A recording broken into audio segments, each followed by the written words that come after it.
Section 6। देखिए section 6 बताता है जो रजिस्ट्रेशन होता है डिजाइन का,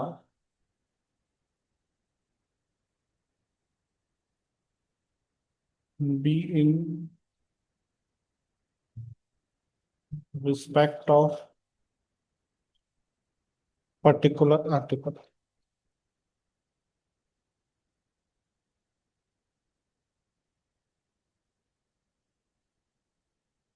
पर्टिकुलर डिजाइन और a particular article.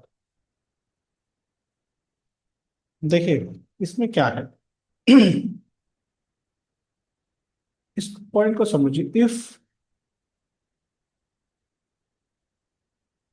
A proprietor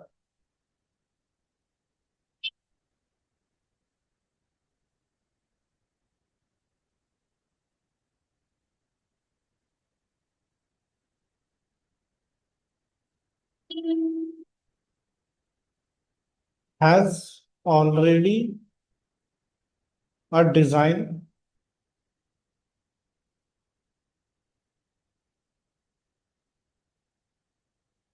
registered in a class, एक पर्टिकुलर क्लास में किसी डिजाइन का रजिस्ट्रेशन एक प्रोप्राइटर के पास है फॉर अ पर्टिकुलर आर्टिकल, कोई एक पर्टिकुलर आर्टिकल के लिए उसके पास एक डिजाइन का रजिस्ट्रेशन है।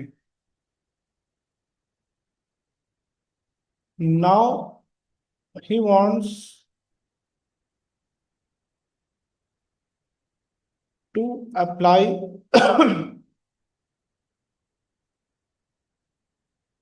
For same design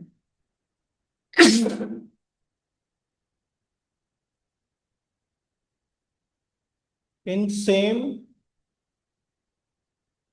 class for another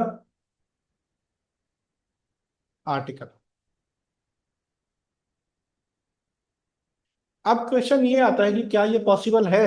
देखिए उसका तो डिजाइन पहले से रजिस्टर्ड है, और हमने देखा था लास्ट सेक्शन में कि कोई भी डिजाइन एक ही क्लास के लिए रजिस्टर किया जा सकता है, लेकिन उस क्लास के अंदर जो सब क्लासेस होती हैं जिनको हम आर्टिकल बोल सकते हैं, देखिए तो वो जो आर्टिकल या सब क्लासेस है उसमें से एक सब क्लास के लिए वो डिजाइन रजिस्टर्ड है।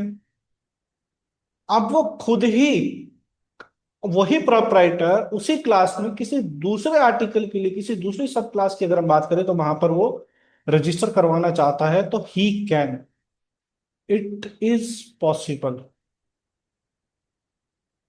ये देखिए ये ना एक तरह से अगर हम बात करें तो ये पेटेंट ऑफ एडिशन की तरह जाएगा, जैसे हमने पेटेंट में देखा।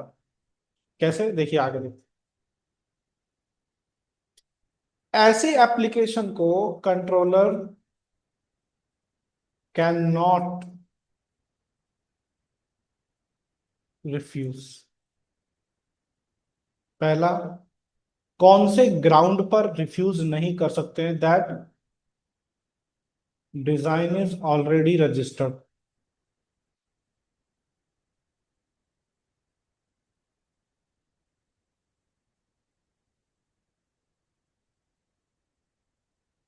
डिजाइन इज ऑलरेडी रजिस्टर्ड ये कहकर वो उसको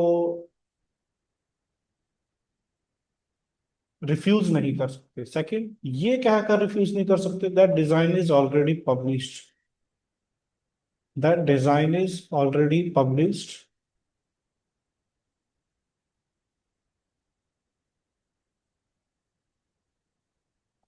by virtue of earlier application या earlier registration.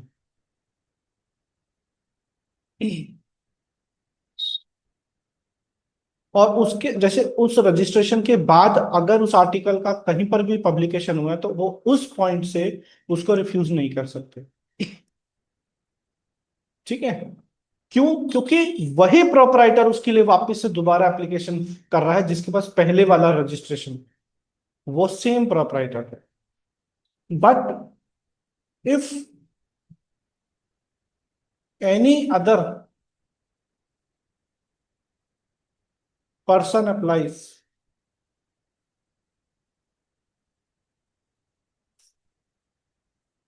Controller can refuse, controller can refuse. So अब कोई दूसरा पर्सन अगर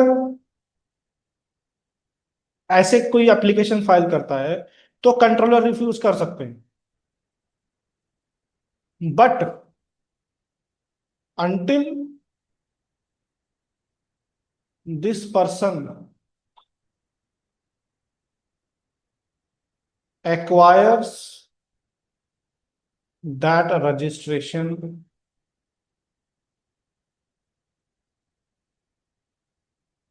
from earlier proprietor।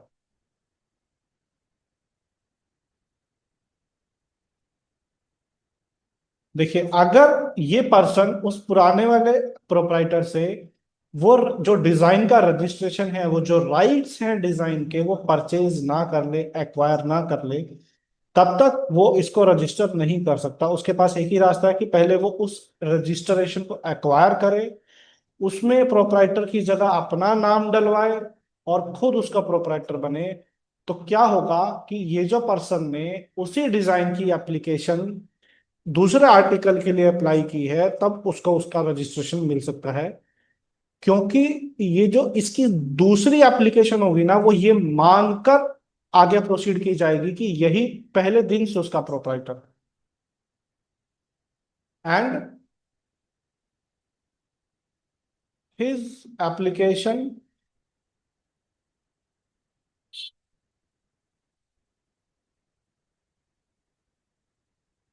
will be proceed in a manner that he is proprietor from date of registration। जिस दिन से वो register हुआ है डिजाइन, उसी दिन से वो उसका प्रोप्राइटर है, ये मानकर उसकी एप्लीकेशन को दूसरे आर्टिकल के लिए प्रोसीड किया जाए। But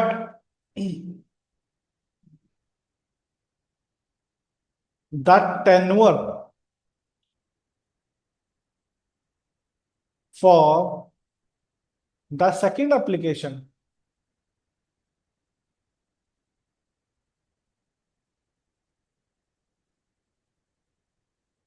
will be same as earlier application, earlier registration।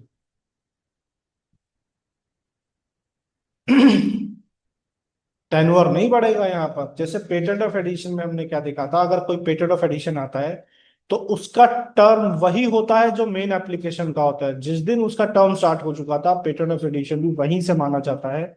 और जिस दिन मेन एप्लीकेशन एक्सपायर होगी, उसी दिन पेटेंट ऑफ एडिशन भी एक्सपायर हो जाएगा।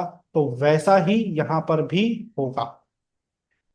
Section 7, application.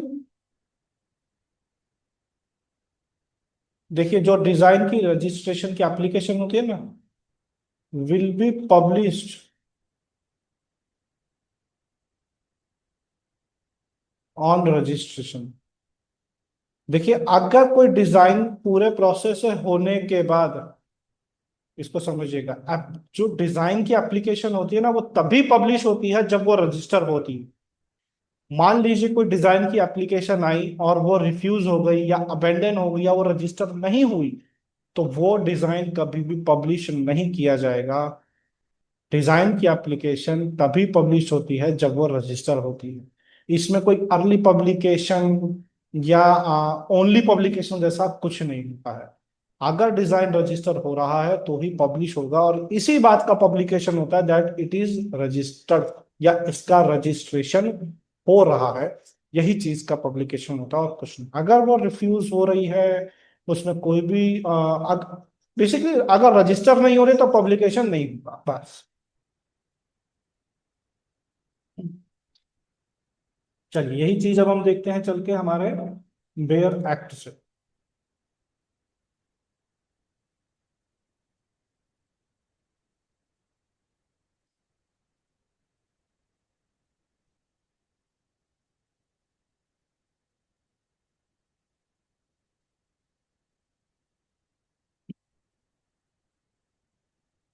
देखिए सेक्शन 6 की हम बात कर रहे हैं, registration to be in respect of particular article.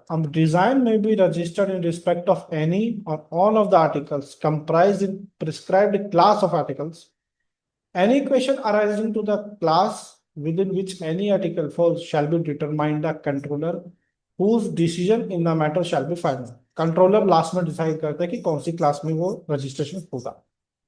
Where a design has been registered in respect of any article comprised in a class of article, the application of the proprietor of the design to register it in respect of some one or more other articles comprised in that class of article shall not be refused, nor shall the registration be invalidate on the ground of the design not being a new or original by reason only that it is was so previously registered. कि ये design पहले register हो चुका है ये मानकर उसको refuse नहीं कर सकते, और on the ground of the design have been previously published in India or in any other country by reason only that it has been applied to article in respect of which it was previously registered, provided that such subsequent registration. देखिए subsequent registration मतलब जो अभी दूसरी application file कर रहा है ना, shall not extend the period of copyright in the design beyond that arising from previous registration. इसको हम एक एग्जांपल से समझते हैं. चलिए वापस से एक बार, मुझे लगता है कि इसमें हमें एग्जांपल लेना चाहिए. ये सेक्शन 7 तो यहाँ खत्म हो गया है, बट इसका हम एक एग्जांपल और लेते हैं. देखिए मान लीजिए एक एप्लीकेशन की डेट ऑफ रजिस्ट्रेशन है 1/1/25. तो इसका जो टर्म होता है ये हो गया डेट ऑफ रजिस्ट्रेशन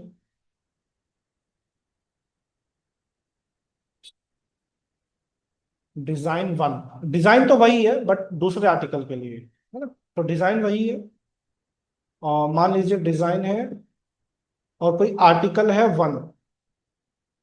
तो इसका जो टर्म है, देखिए जो टर्म है इसका वो जाएगा 1/1/35 तक, क्योंकि हमें पता है जो डिजाइन का टेन्योर होता है वो 10 ईयर्स का होता है. मान लीजिए इसके 2 साल के बाद वही प्रोपराइटर ने वही डिजाइन की एप्लीकेशन डाली फॉर आर्टिकल 2.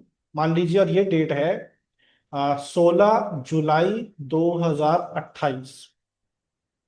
इस डेट को किसी दूसरे आर्टिकल के लिए सेम डिजाइन की एप्लीकेशन डाली इन सेम क्लास और ये रजिस्टर हो गया. तो ये डेट क्या हो जाएगी, डेट ऑफ रजिस्ट्रेशन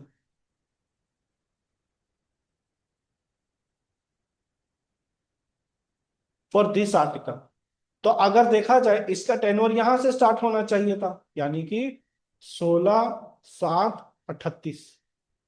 बट ये जो सेकंड एप्लीकेशन है, ये जो सेकंड रजिस्ट्रेशन है, इसका जो टर्म होगा वो यहां पर एंड हो जाएगा. Term will be terminated in here, क्योंकि ये माना जाएगा कि इसका जो टेन्योर था वो यहां से स्टार्ट हो चुका.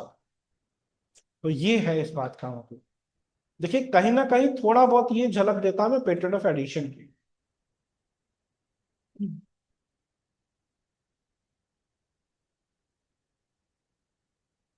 Fourth point, where any person makes an application. देखिए अब ये बात है कि एनी पर्सन, कोई भी other than proprietor, an application for the registration of a design in respect of any article and either that design has been previously registered by any other person, another person, to design to which the application relates consists of a design previously registered by another person in respect of same or some other article with modification or variations not sufficient to alter the character or substantially to affect the identity. देखिए या तो वही design का registration पहले किसी के पास हो या उससे मिलता जुलता भी अगर है, और देखिए सब्सिक्वेंटली सफिशिएंटली डिस्टिंग्विशेबल अगर नहीं है, सेक्शन 4 याद कीजिए, इट शुड बी डिस्टिंग्विशेबल. अगर नहीं है तो वो सेम डिजाइन माना जाएगा, तो वो उसका रजिस्ट्रेशन नहीं ले सकता. Then if at any time While the application is pending, the applicant becomes the registered proprietor of the design previously registered. अगर वो उस पुरानी एप्लीकेशन का जो पुराना रजिस्ट्रेशन है उसमें वो प्रोप्राइटर नहीं बन जाता, अगर वो बन जाता है, the foregoing provision of the section shall apply as if at the time of making the application the applicant had been the registered proprietor of that design. तो ये मान के उस एप्लीकेशन को फिर आगे बढ़ाया जाएगा कि ये पहले से ही उसका प्रोप्राइटर था. Section 7. The controller shall, soon as may be after the registration of a design, cause the publication of the design to be published in such a manner as may be prescribed, and thereafter design shall be open to public inspection. After the registration of a design, ये ध्यान रखिए, पहले नहीं होता है. तो ये था हमारा सेक्शन 7, सेक्शन 6 ऑफ डिजाइन.